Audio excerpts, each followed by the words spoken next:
Shri Ram Jai Ram Jai Jai Ram Om Shri Ram Jai Ram Jai Jai Ram Om. Hey everyone, so happy you can join us for the Love Everyone podcast. With your hosts, Govind Das and Rama Chandra Das. A conversation of love, devotion, and walking the path of Bhakti Yoga. Ram Ram, everybody. Welcome to the Love Everyone podcast, episode 31. I'm your host, Govind Das, and it is so wonderful to be with you. And I am your host, Rama Chandra Das, and what a blessing to be together again, brother. Jai Hanuman, Jai Sitaram. Sitaram. What's up, man? How you doing? Oh, just enjoying the summer weather up here in Seattle, and oh man, just feels, it's amazing how busy summer gets. Just there's always something going on. So much socializing. My mom calls it peopling. Too muchy people, she says. Interesting. Why is that? Up there specifically? No, well, there's a lot of people here, but not as many people as down there in Southern California. But yeah, I don't know. Maybe it's the same. It's busy up there. Well, it's the same because it's all condensed. But LA's we don't have 12 million people or whatever. Not like LA. Down here, San Diego, not as much. I mean, I think it is like the sixth biggest city in the country, though. But San Diego it doesn't feel that way because it's very spread out. Yeah. Yeah, well, Seattle's the opposite. It's not so many people, but it's very condensed because of the water and all the mountains and hills and everything. So it's all kind of crammed in. So, but no, I just mean everybody's socializing and there's like some kind of something going on all the barbecue time. This night, go to the lake this day. Yeah, right? yeah, which is great. It's great, but but sometimes well, we went to a friend's memorial service the other day, and the energy was so intense. It was very joyous, and it was a really beautiful day. But I mean, it was like several hours, just doing that thing where the music's too loud, and you're trying to have a conversation with somebody you haven't seen in 10 years. So a friend of yours passed away. Yeah, really dear friend of ours. I mean, she our friends, my godkids, their parents ran a yoga studio and a restaurant here in Seattle, and their partners in the restaurant were named Jan and Aaron, and then they moved away, but Jan and Aaron stayed here and opened up this great vegan restaurant called Harvest Beat. It's a 5-course vegan restaurant. It's pretty awesome. And they've been super successful at it for the last decade since Sutra closed.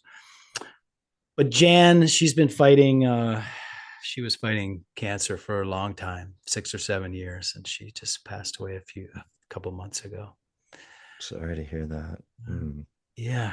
But so I'm closer with her husband and her and Colin and Amber, but she was they read some of her like poetry that she wrote right at the end, and it was like a saint talking, because she had really come to terms with it in a big way, and she had so much time to process it, and she grew spiritually so much during that time, so it's amazing. Suffering is grace, as suffering is grace, and death is the greatest teacher. Yeah. Right? When you said that having so much time to meditate, knowing what's coming. Now, the interesting thing is she was probably younger than most people when they know death is coming, but we all know death is coming, right? And we never know when. But we push it as far as we can. But that's why I remember Puja Swami. He said, every day, meditate on death. And when you said that, she had grown so spiritually. When we begin to really recognize our mortality, it wakes us up. Yeah, it sure does. It sure does. I mean, I try to remind myself every day, but it's so easy just to take it all for granted. Yeah, it sure is. Slip into. And push the death thing, into the closet. Yeah, yeah. Actually, I wish I had the little poem. It's somewhere around here that she wrote because it would be a great hit of LSD. Actually, Oh man, maybe you can find it and do the secret strain again today. I actually know where it is. It fell off the fridge and it kind of like Oh, went way down. swooped. It kind of swooped behind the fridge, and so and I remember looking at it thinking, "Wow, that's gonna be really hard to get out of there." Or impossible, right? Or maybe impossible. How's it going down there? It's great, brother. I just got back from the Frequency Festival up in Mount Shasta, my first time in Mount Shasta. And oh boy, did I fall in love. Oh my gosh, this place is so charged up. And this was just like just an incredible festival. I mean, Was it great? perfect, like NorCal tribe, hippie vibes. It was unbelievable. Just Mm. the vibe. That's all I can say. The vibe was so great. Oh, good. And then I'm just busy getting ready. We leave on a few days to go to Costa Rica, and then from Costa Rica on a 20-day tour from Miami up to New York. So it's been a busy time. Wow, great. Summertime is busy, as you said. Summertime Summertime. is busy. I feel it different though. Like in my house, everything is because the kids aren't in school, everything is so much more chill. Oh, right. Yeah, yeah. Sleeping late, I can get up early. No, there's no, kerfuffle around. Isn't Get is the that a kids to word? school running Right, around. Yeah. exactly. It Uh, is. But yeah, all that's is cool. good, Did man. you see any Lumerians up there in I've Shasta? heard about these Lumerians, but I didn't see any. But I don't know, man. There is just something so special there. The air, I mean, the light, everything is so clear and beautiful, and the lakes are crystal. Did And you get to the headwaters? gosh, the headwaters, I went to the headwaters and filled up my water. And I was just like, I'm drinking the purest water in the entire world. It takes 50 years for the water to flow through the mountain to get to the point where you get it into your bottle. Wow, that is some filter. Yeah. 50 years that it That travels true? through the 50 mountains. years it takes? 50 years. Because there's Yes. so much water pouring out of that It's river. it's just incredible, but it goes, I guess it comes from so deep in the mountains. Wow. Wow. So But from the I time that fell in like the love, snow man. falls and then by the time that all that water gets takes 50 years. Yeah. Amazing. I fell in love with it with this place, man. I was just like, I mean, I've been 35 years I've lived in California, and people have always said, you need to go to Shasta. You need to go to Shasta. You need to go to Shasta. It's the Himalayas of the West, and the ley lines are all lined up. I don't know. Everybody says all kind of Oh things. yeah, they got all kinds of things. But I felt it, man. My heart just opened up there, like the beauty and where this festival was. It was actually the most perfect location I've ever seen in my life for a festival. Really? Just in the woods and where they built the stage with the big cedar pines in the back. It was gorgeous, man. Wow, cool, bro. Yeah. So You were good so close. stuff, You were so man. close. So close. And what, another 4 hours, 5 hours? Oh, from me, no, Oh no, no, that's 10, far. 10 hours. 10 It's hours. half about halfway between Yeah. us. Okay. Yeah.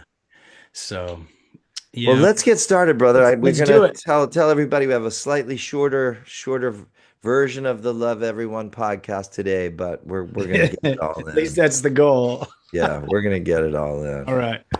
So we're gonna start with some opening invocations, as we always do, invoking the presence of Guru. Om Akanda Mandalakaram Vyaptam Yeda Characharam Tapadam Darshitam Yena Tasmai Shri Gurave Namaha. Salutations to the Guru who revealed to me the supreme truth, which is unfragmented, infinite, timeless divinity, and which pervades the entire universe. Jnanatimidandasya Jnananjana Shalakaya Chakshurun Nena Tasmai Sri Gurave Namaha. Salutations to the Guru who opened my eyes, which had been blinded by the darkness of ignorance, by applying the divine ointment of self knowledge.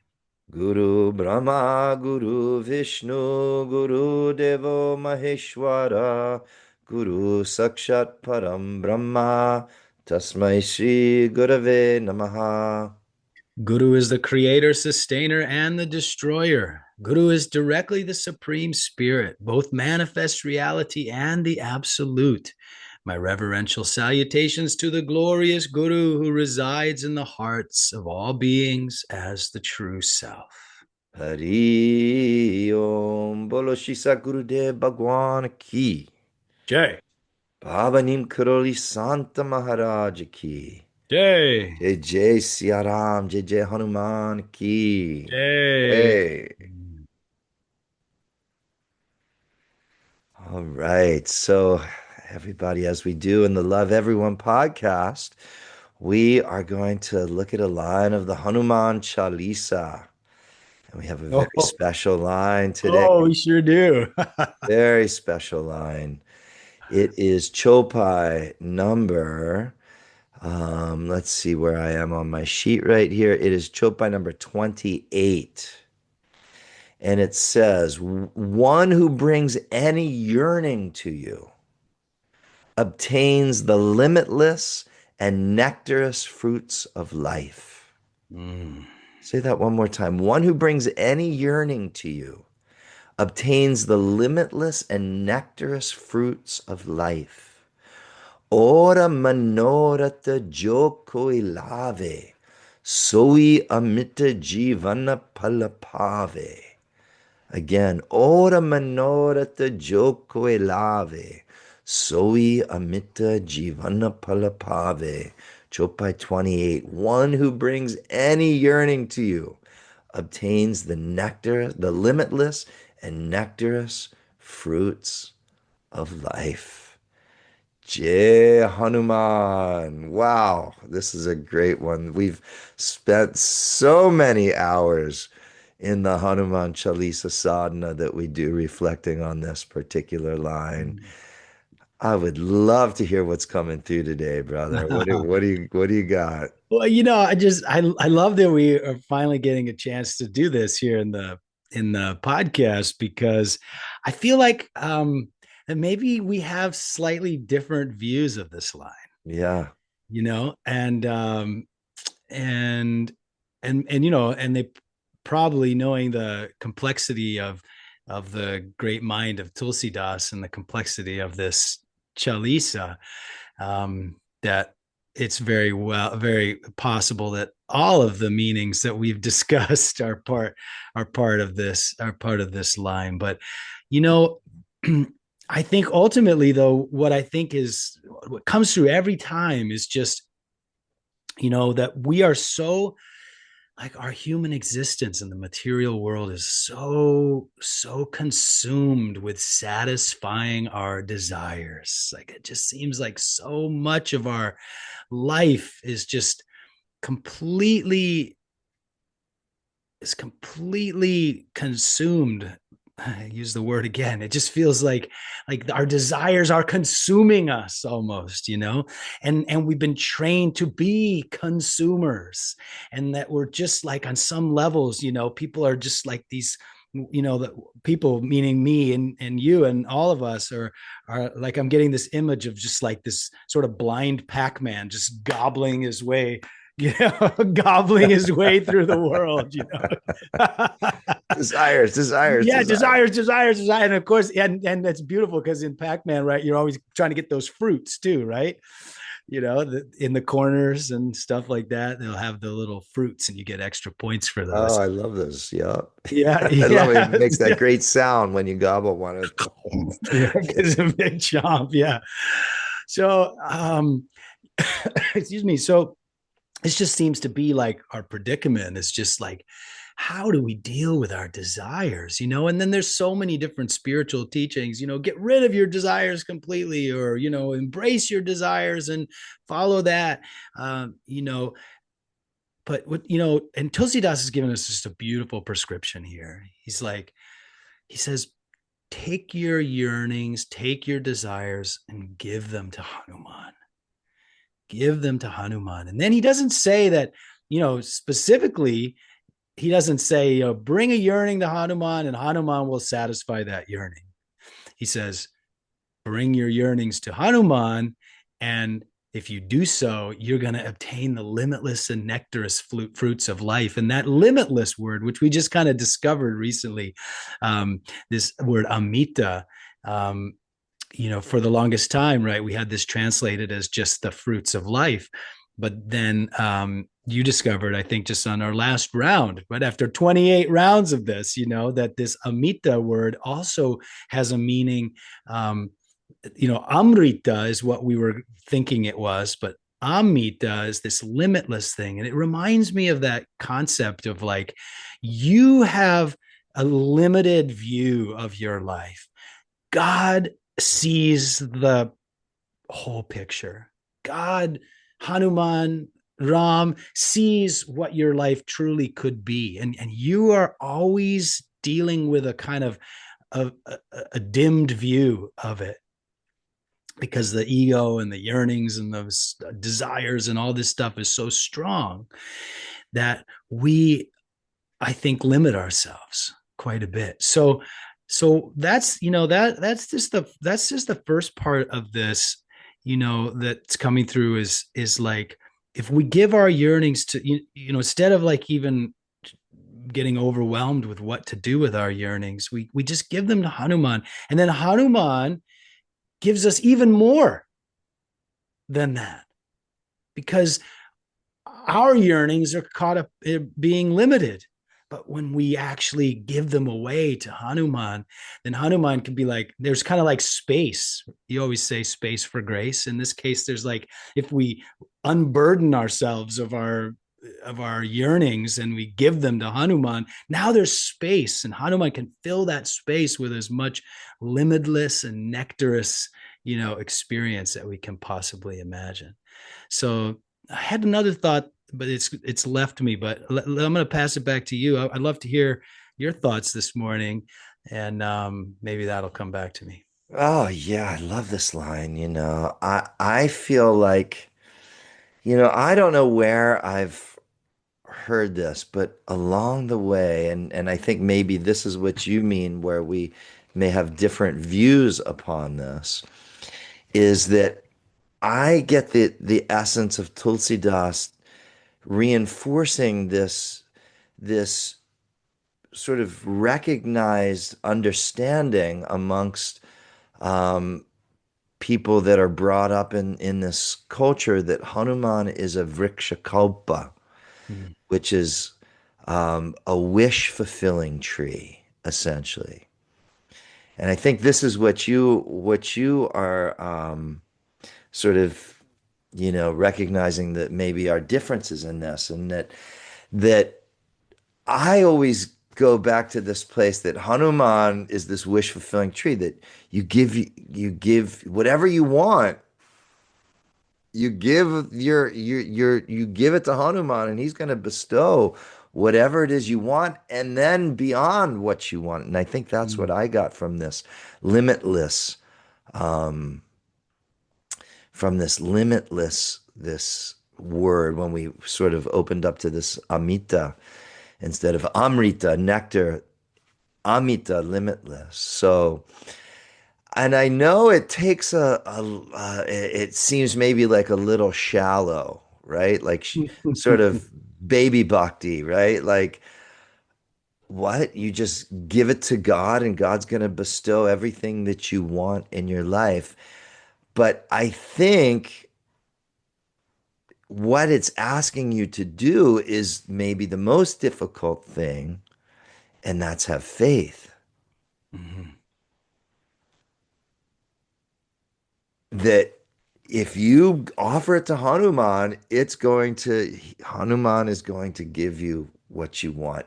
Yet I think something that we recognize though is that as long as it's in alignment with Dharma, Mm, and it's not a desire to hurt people or to do something negative in the world, but you're using whatever it is that you want to be useful in something beneficial to others and to mm. yourself. Um, and I think it all comes back to faith. Now, something that I think we've talked about a lot in in the sadhana is that when you start offering your desires to God, the nature of your desires starts to change, Yeah, thank you. that they become purified. Once you just, put your desires on the golden platter and say, "Here, Hanumanji, this is what I want, but I'm offering it to you." It just something adjusts in your own mind and heart in relation to what it is you want,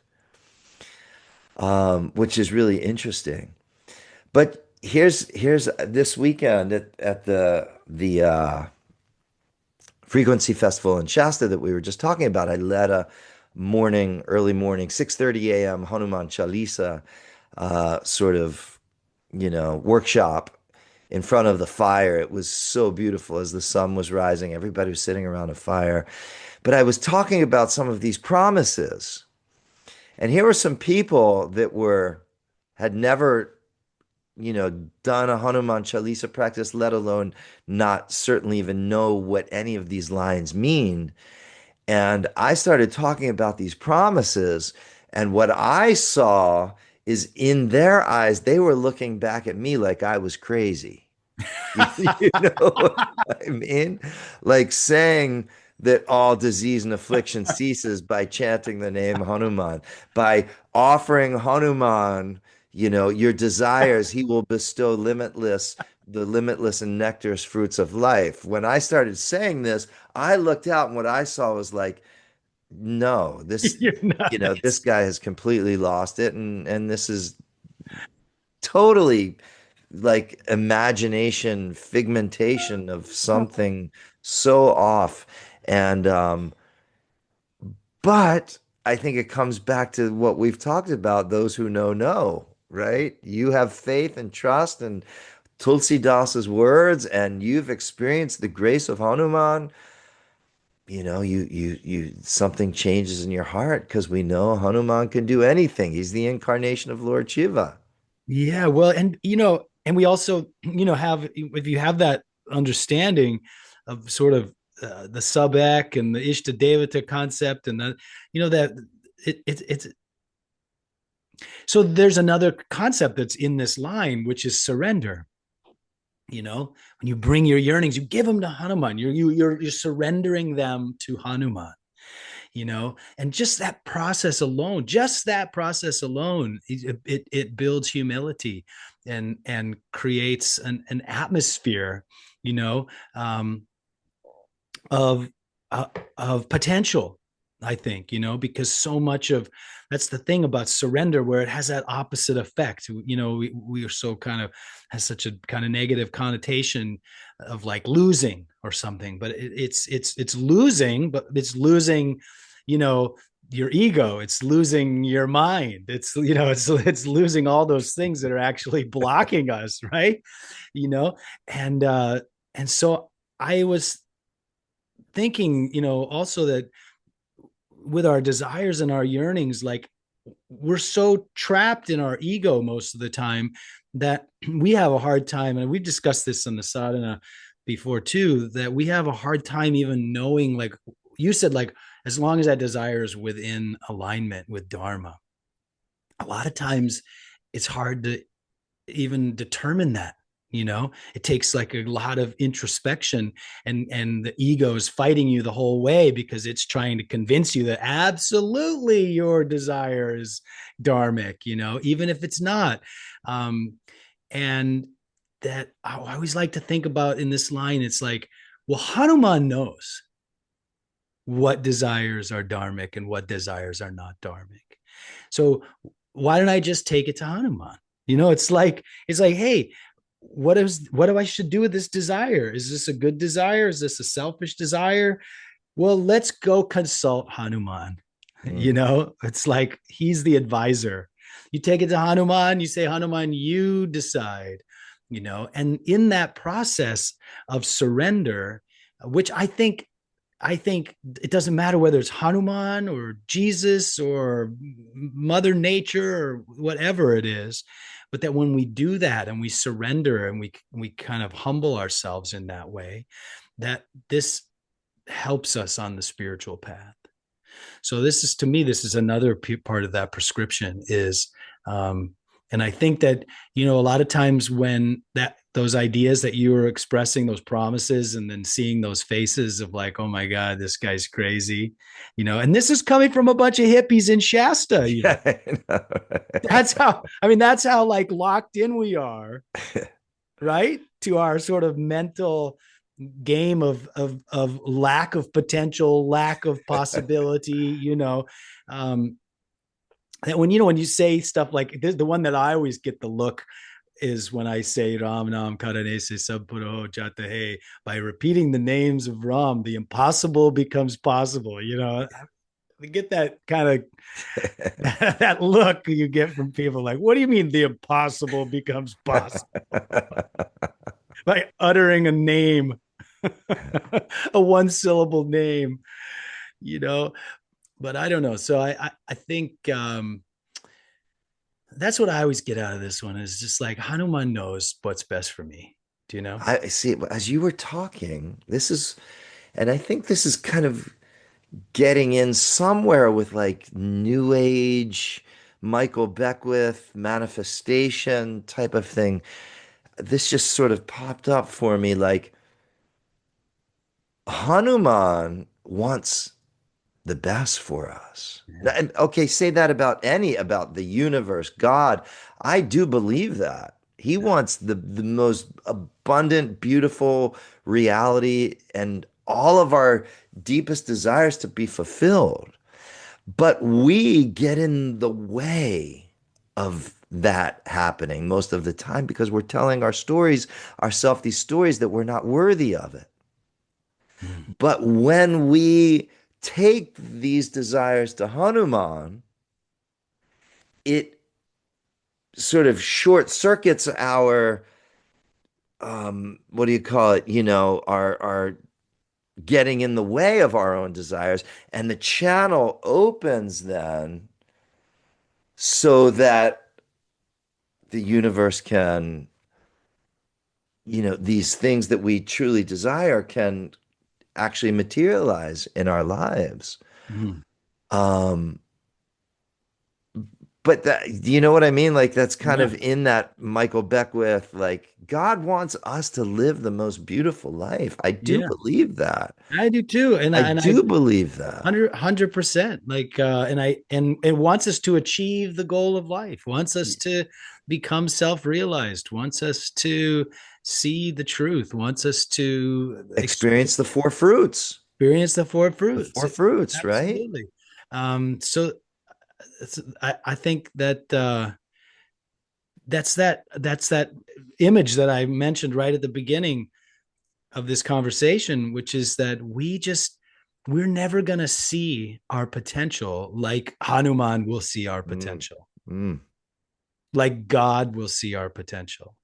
We're always going to be, there's always going to be a little bit of tint, there's always going to be a little bit of cloudiness. And that, of course, is our practice. Slowly, slowly, slowly, slowly, we're clearing the way to see that. But even, you know, most of us aren't going to become saints in this lifetime, mhm.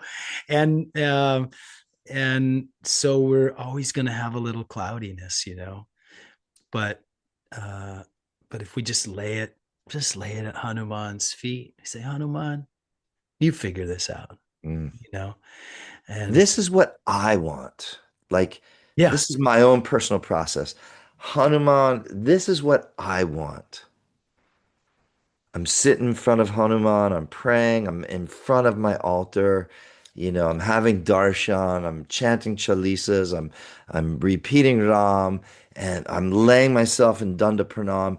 I'm like, this is what I want, but I'm gonna give it to you, and I'm gonna let you handle the details. Yeah, that's And it. I'm gonna clear myself. I'm gonna surrender what this is what I want, but I'm gonna surrender that completely. And I'm going to give it to you, Mm. and I'm going to let you take over. And it's so liberating to do that, because then we don't feel the weight of trying to muscle our way to make things happen in life. You know what else is coming through for me is that one of the things that happens too when you do that, right? When you actually say, this is what I want, and you make that mental, emotional, spiritual attempt to give it over to God, is that it also gives us, it separates us from our desire. Yeah, Like we're even intellectually, even if we're just visually imagining us handing it over to Hanuman, now it's something else, right? It's not us. It's a thing that we've given to Hanuman. And there's space. So I love that. we're already less attached to our Yes. desire just by doing that. Whether our desire comes true or not, we have less attachment to it. I think just by intellectually acknowledging it as a desire, you know. And that space for grace, I think, translates into that Amita word, Mm. which is that limitless, like it's going to be even beyond what you want, whatever your desire is. It's gonna, Hanuman is like gonna give you so much more than that. Is as if you're even literally just being rewarded for surrendering your desire. But here's the thing, you might not get whatever it is, say, materially you want, but what you learn in the process of it, I think, is where the limitless aspect of it as well, too. Like maybe it's compassion. Like I think of the Shiva Baum story. Remember, in we the his talk about line 40 of the Chalisa, and he spoke about how he desperately wanted to be a music exec, Yeah. but he didn't get that. But what he got instead was a life of bhakti, Yeah. and the jewels that are so much beyond what he would have gotten from being a rich music exec or whatever it may be. Does that make sense? Totally makes sense. How I was the thinking it's like you tell Hanuman what you want, and then Hanuman gives you what you need. yeah, It's what it feels like to me. and it's even more.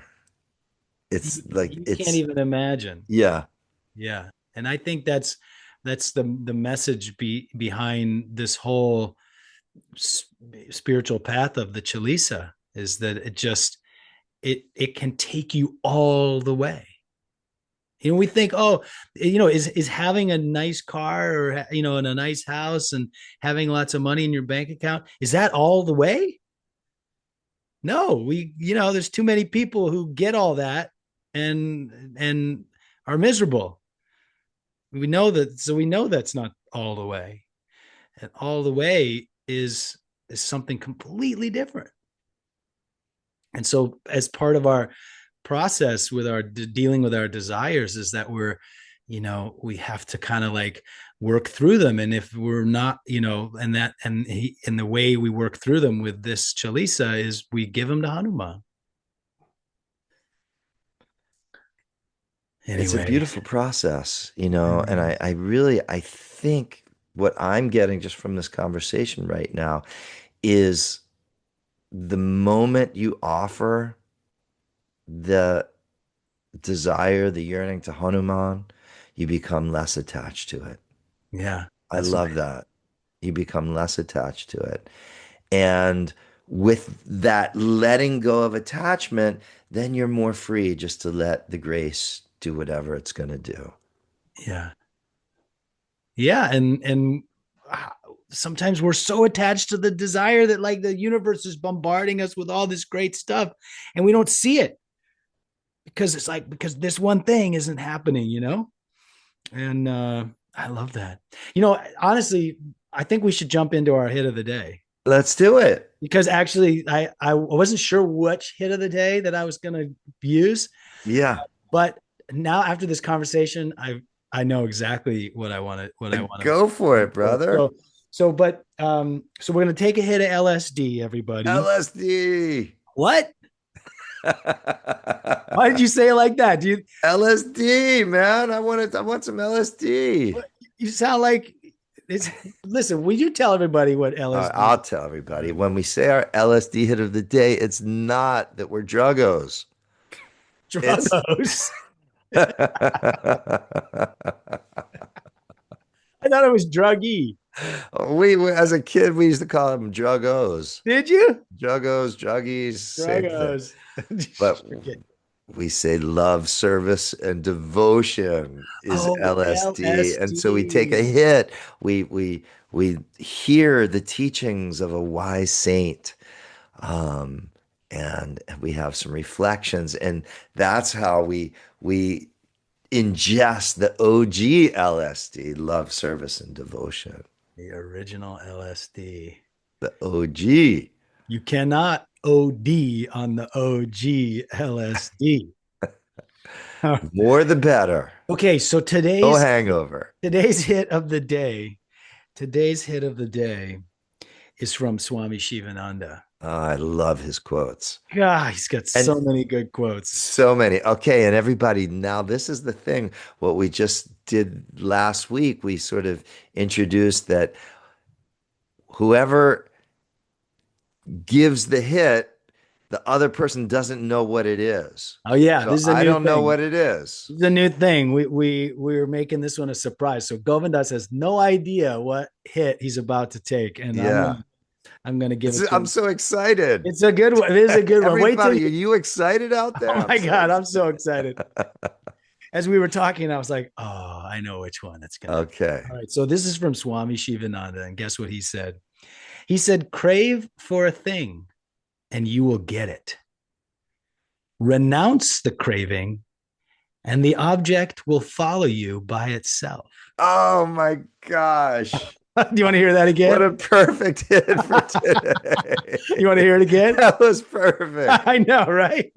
Let me just read it one more time so you get Okay. the full effect. Yeah. Okay? Crave for a thing and you will get it. Renounce the craving and the object will follow you by itself. Oh my gosh. That is so great. What do you think? Are you feeling it? I'm so feeling it right now. I'm lit up on that hit. That's a great hit. So let me go through this. Let me just talk through this for a moment. Okay. So if you really crave it and you really want it, you're going to get it. Yeah. But it's going to take a lot of work to get it on some level. Yeah. But if you renounce the craving, I think you said, right? Yeah. Renounce the craving Renounce the craving. So that means let go of or give it to Hanuman. or give it to Hanuman. Yeah. Exactly. And whatever it is that you want, it's going to follow you. Yeah. There Yeah. is some serious wisdom in that. Oh my God. Yeah, keep going. Keep going. So I'm just trying to bring that into like a real life situation. Mm. Like, you have any examples of what Yeah. the I mean, I've just little subtle things where, like, in relationships, or I'm just trying to think of like, I don't know, like, even just something simple like a friend won't call you back, and maybe it gives you a little frustration. You're like, what? Why aren't they replying to my? But then there's a moment where you're like, you know what, fuck it, and then boom, your phone rings. Yeah. I don't know, that happens to me all the time. Yeah. Yeah. Little That's subtle. that. I mean, I don't have a specific there, but like Right. that kind of a thing happens to me all the time. Where I'm just like, you know what, forget it. I'll just hear from them whenever I hear from them, and then it's like, bing, phone rings. Yes. Um, and even just like I was thinking, like there was times when I was younger, like when I was, in high school and stuff, and I'd be like really hot for some girl, and I'd be like thinking about him all the time, and and I wasn't getting any kind of response. And then there would come a day where I would just be like, you know what? And a lot of times that day would be like some other girl would come along and distract my attention, because I wasn't quite strong enough to just renounce the Yeah, craving, right. That's the great. but the craving took a turn, right? And then all of a sudden that girl all of a sudden now becomes available, or is receptive, or Yeah. like I hear from the grapevine or something, oh, so and so likes you or something. Yeah. And I'm like, what? But so I feel like those are just some kind of like really basic examples, like on the materialistic level. But I think from the ego, though, the scariest thing to do is let go of the craving oh or yeah. let go of the desire because the ego gets so scared. Well, this is what I want, though. And if I stop going for it, then it's not going to come true. Well, I think the ego even thinks the desires are who you are. Total absorption and identification. So turn the other way, renounce the craving, renounce the craving. And what is renouncing is really that is becoming unattached to the craving, Yes. right? And that we've talked about that with that, like when we hand it over to Hanuman, that we're actually even visually giving it away, you know, decreasing our attachment. And then the limitless and nectarous fruits will just begin to follow you. Just be following you around. Yeah. Because it's like I feel like you look at the saints, and like you weren't Neem Karoli Baba wasn't lying in bed wondering if he could make rent. You know what I mean? But I just had that was such a great image. but No, but I mean, but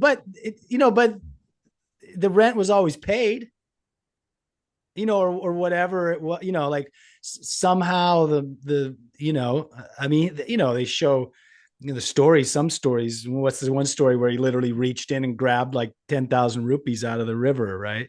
he said all the money in the world is mine. All the money in the world is mine. So it just feels like you know, but everything's following him. I mean, not just everything, but everyone. I mean, people were following him everywhere, looking for him. Had to hide. He had to hide from the fruits of life. I feel like, uh, just so he could I have mean, some. his jowl was like renouncing it, right? Yeah, yeah, yeah. So it's really.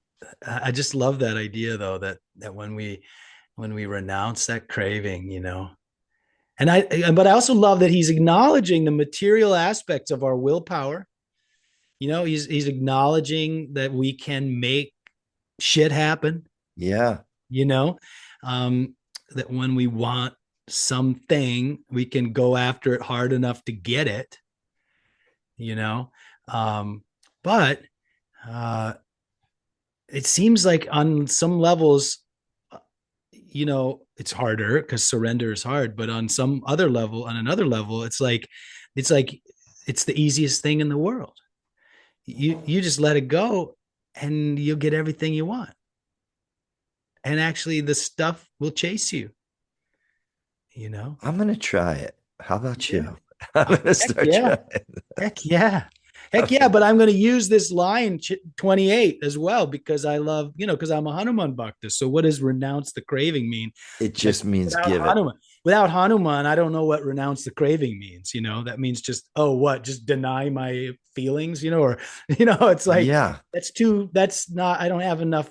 I think it just means letting go. Well, I get it, but it's too esoteric. And I I need think to it's come over and sit in front of Hanuman and I need to like infuse it into a flower or something and give it to him because otherwise it's like I don't have a tool. and I think all of these teachings, they somehow bring us back to shifting out of the egoic identity of I, me, and mine. What do I want?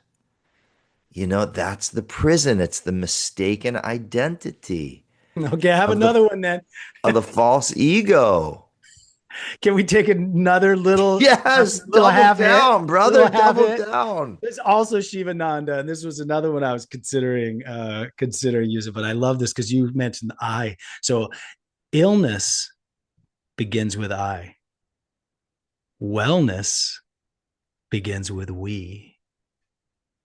This is Swami Shivananda. That's Swami Shivananda. I've never heard that one before. That one's amazing. Illness begins with an I. Wellness begins with we. I think all of the teachings ultimately bring us back to the shifting out. When we talked about this last week, that the shifting from the identity of the small self to the big self, universal self. Mm. And I think that's this, even with this line, I think there's something in this because when we offer it up, we're just unlocking ourselves from this small identity to this bigger vision of who we are. That Ram is the doer, Hanuman's going to take care of it, and that I'm not the doer. Ram is the doer. And when I say Ram and Hanuman, they are together. They are inseparable. Mm. That's good. Whew. Well, hopefully that hit will keep you going all day, everybody. And I think that's our work is to keep shifting out of this identity with I, me, and mine. Me. What do I want? That's me. Mm. And we crack that open. And once again, Well, we right. we experience our boundless nature. You crack that open and you crack it out of I and you crack it into we. And now your desires are for everyone to be happy. Your desires are for everyone to have what they want, everyone to be fulfilled, everyone to have enough to eat, But that's where, because if when you do escape the I-ness and you embrace the we-ness, then how could your desires be selfish? I was just going to say this word selfish because that I, me, and mine, the root of it is selfish. Yeah. And that's why it's so scary to let go of these desires and renounce these desires or offer them to Hanuman because then the ego thinks, well, it may not get what it wants. All right. But do we want the ego to get what it wants or do we want the heart to get what it wants? And we know the answer to that, really. Yeah. Yeah. Oh, man. Well, this is great stuff. Do you think we're ready to wrap it Packed. up? Packed. We packed it in this morning, everybody. You, I think we should wrap it up though. We said we were going to try to make Let's the do it. shorter one. So, but I Yes. feel like we could easily roll for another hour on that one. But all right. So All right. buddy, Yeah, that was great. I don't know. Time just slips. slipped by. Like, I don't know. We've almost been 50 minutes or so, and I feel like it's been a blink of an eye. Wow. Hopefully that's what it feels like to our listeners as well. I just got taken into the timeless space. Well, that's where we're looking to hang out as much as possible anyway. So good. It worked. It worked, It worked. everybody. It It worked. worked. It worked. All right, dear friends. So we're just going to finish with a short closing prayer. Just a prayer for peace. Wishing that each and every person, each and every creature on this planet is happy and free. Loka samasta sukhino bhavantu. Loka samasta sukhino bhavantu. Loka samasta sukhino bhavantu.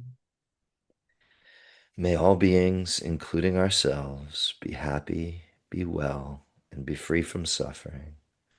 May all of our thoughts, may all of our words, and may all of our actions in some way contribute to that happiness, that well-being, and that freedom from suffering for all, including ourselves, including ourselves, including ourselves. Love everyone, serve everyone, feed everyone, and remember God. Bolo Shri Satgurudev Bhagwan ki. Jai. Jai Siya Ram, Jai Hanuman ki. Jai. Baba Neem Karoli Santa Maharaj ki. Jai. Jai. Oh, thank you so much, brother. And thanks everybody for tuning in to another episode of the Love Everyone podcast. We can't wait to chat with you again. Jai Hanuman. And one quick announcement.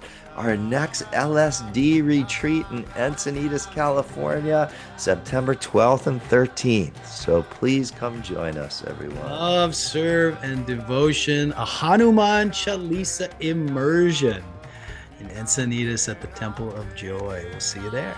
Yeah, all the info's at bhaktiyogashala.com.